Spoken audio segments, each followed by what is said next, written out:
Bienvenue sur Africa 24 dans cette nouvelle édition du QG Week-end. Au sommaire de l'actualité, un nouveau recensement de la population est prévu en 2019 en Côte d'Ivoire. Prévu sur une période de 36 mois, l'opération devrait combler les insuffisances relatives au recensement de 2014 qui avait estimé la population à 22,6 millions d'habitants.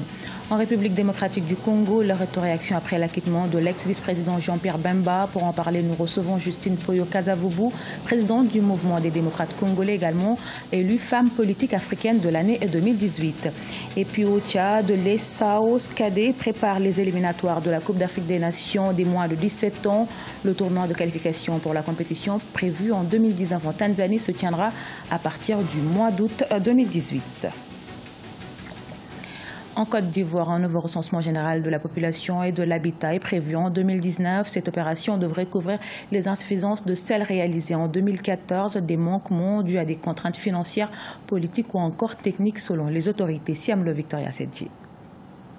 Les autorités ivoiriennes ont annoncé mercredi 6 juin 2018 un nouveau recensement général de la population et de l'habitat en 2019. Officiellement, c'est pour pallier aux insuffisances de l'opération du genre menée en 2014 en raison d'une série de contraintes financières, techniques et politiques.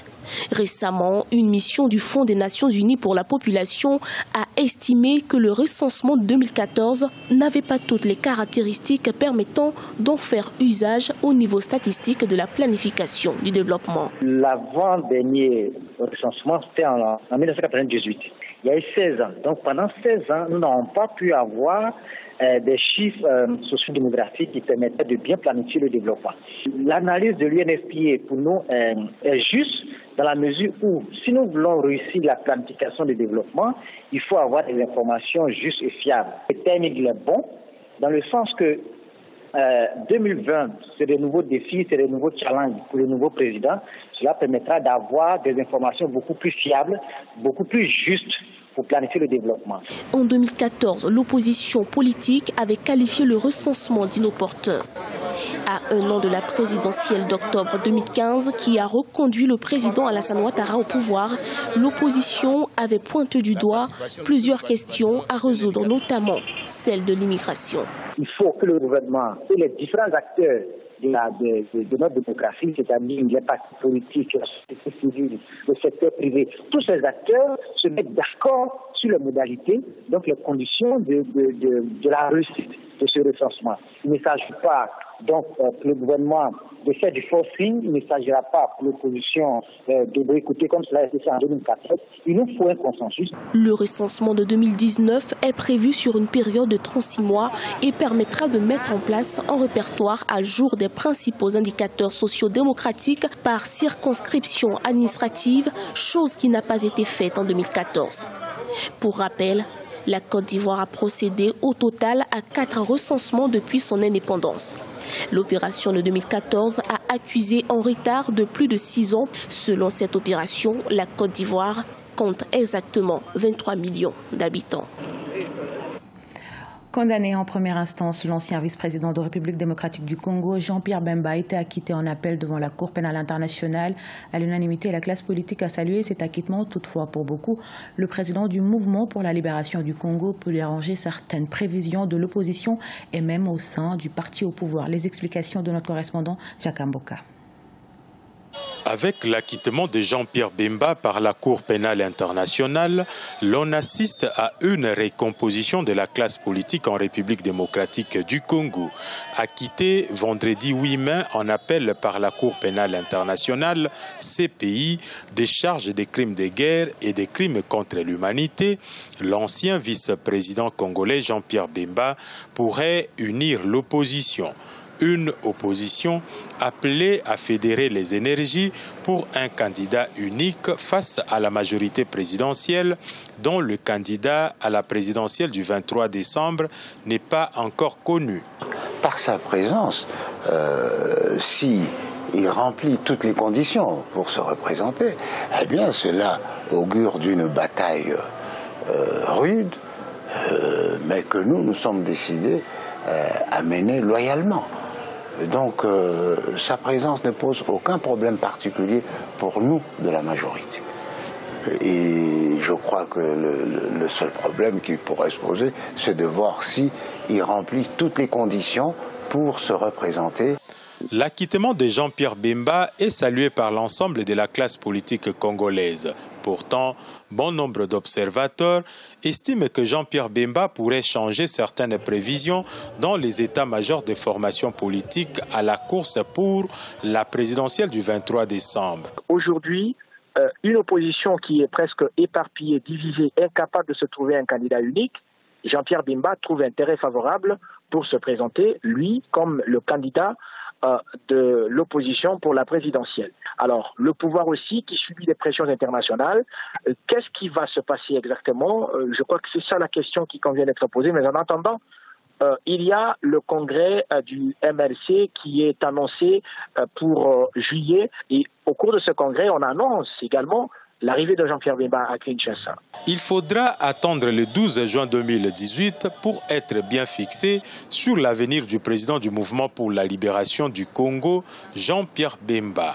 La chambre de la première instance 7 de la Cour pénale internationale se réunira en fait sur une autre affaire, celle de subordination des témoins et sollicitation des faux témoignages, pour laquelle Jean-Pierre Bemba et ses collaborateurs ont été condamnés. Et pour en parler, nous recevons Mme Justine Poyo-Kasavubu, présidente du mouvement des démocrates congolais, également élue femme politique africaine de l'année 2018. Bienvenue et merci d'être avec nous. Merci, madame. On a appris, comme dit tantôt dans le sujet, Jean-Pierre Bemba a été acquitté par la Cour pénale internationale en attendant qu'il soit fixé sur son avenir puisqu'il est poursuivi dans une autre affaire pour corruption. Quel est l'impact de cet acquittement sur l'échiquier politique en République démocratique du Congo?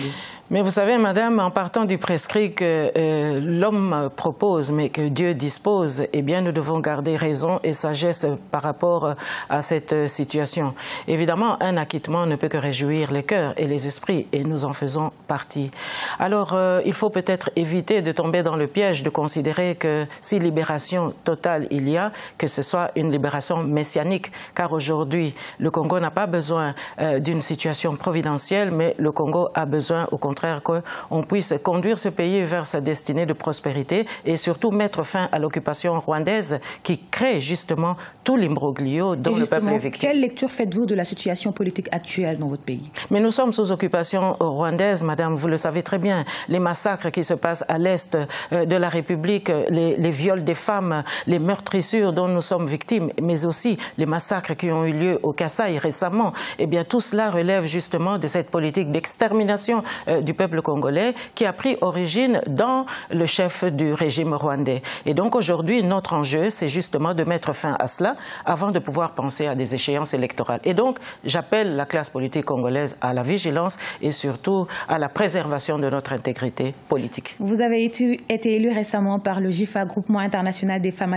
africaines actives, femmes politiques de l'année 2018. Comment accueillez-vous cette distinction? Mais je pense d'abord, madame, que c'est la reconnaissance du combat que nous menons, la reconnaissance justement de la légitimité politique de notre combat et surtout la reconnaissance du sort des femmes congolaises. Et donc je dédie ce prix à toutes les femmes congolaises et je crois aussi que cela nous donne aujourd'hui tout à fait le droit de pouvoir revendiquer ce dont le peuple congolais a besoin. Et aujourd'hui, plus que jamais, chère madame, nous devons absolument mettre la femme au diapason et la femme doit porter son leadership puisque demain, je crois bien que le Congo a besoin désormais d'une femme à la tête de l'État. Avec ce prix, on vous donne une certaine envergure dans la sphère politique continentale. Cela vous encourage-t-il à nourrir d'autres ambitions politiques? Mais vous savez, l'ambition politique est nourrie de l'expérience, l'ambition politique est nourrie aussi du cursus, l'ambition politique dépend aussi de la détermination et du volontarisme dont on peut faire preuve. Et je crois sincèrement, chère madame, après plus de 50 ans d'errance politique et de rupture d'idéologie politique, il est grand temps aujourd'hui que la femme congolaise prenne tous ses droits et toute sa place en politique. Et j'entends bien faire passer ce message. Par exemple, briguer la magistrature suprême. Mais madame, nous avons déjà été candidate en 2006 et je crois qu'aujourd'hui, le peuple congolais nous réclame et nous n'allons pas déroger à notre devoir. Madame Justine Poyo-Kasavubu, merci. Je rappelle que vous êtes la présidente du mouvement des démocrates congolais, également élue femme politique africaine de l'année 2018 lors du GIFA 2018. Merci beaucoup, madame. Également dans l'actualité, à quelques jours des éliminatoires de la CAN U17, l'équipe nationale tchadienne de football des moins de 17 ans se prépare pour les compétitions.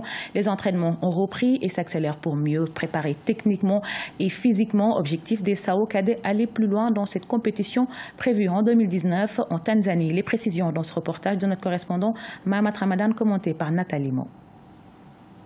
Au Tchad, l'équipe nationale de football des moins de 17 ans se prépare pour les éliminatoires de la Coupe d'Afrique des Nations U17 qui se déroulera courant août 2018. Après avoir occupé récemment la 3e place au tournoi de l'Unifac U17 à Yaoundé au Cameroun, les SAO du Tchad multiplient les entraînements pour se rattraper dans les prochaines compétitions.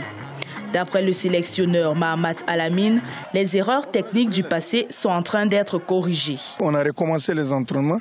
Nous avons un premier objectif, c'est d'affronter les éliminatoires de la CAN U17 qui a lieu au mois d'août 2018. Donc pour ces éliminatoires, la CAF a été bien précise qu'il faut amener des enfants de 16 ans. Donc il y aura un test d'IRM qui va se passer. Donc pour ce fait que nous avons aussi notre chance comme les autres pays. Donc la tricherie n'a plus de place. Donc nous espérons avec nos enfants vraiment arriver à un certain niveau. Pour certains observateurs, la reprise des entraînements arrive à point nommé. Ils estiment que les éliminatoires de la CAN U17 sont une opportunité pour les jeunes SAO de se faire découvrir à l'international. Cette initiative de la direction technique de la Fédération tchadienne de football a été saluée aussi bien par les techniciens du football que les supporters tchadiens. Ils sont en train de se préparer, sauf que les préparatifs ne se font pas comme il se le doit. Donc, ce n'est pas en plein temps, ils le font de manière trop sectorielle. Et je crois que ça, ce n'est pas efficace. Les enfants sont occupés avec les écoles, ils sont dans leur centre et des trucs comme ça. Donc, ce n'est pas en plein temps. Et là, le résultat ne pourra pas être favorable si c'est de cette manière que ça va continuer jusqu'à une semaine, à un mois avant de les regrouper. Ça ne donnera pas un bon résultat. Pour rappel, l'apport financier du ministère en charge du sport pour les préparatifs des SAO U17 pour les éliminatoires CAN U17 est toujours attendu. Par ailleurs, notons que le tournoi de qualification pour la CAN U17, prévu en 2019 en Tanzanie, se déroulera à partir du mois d'août 2018. Ce journal a été réalisé par l'ensemble de la rédaction. Merci pour votre fidélité. Dans un instant, une nouvelle édition de l'actualité sur Africa 24.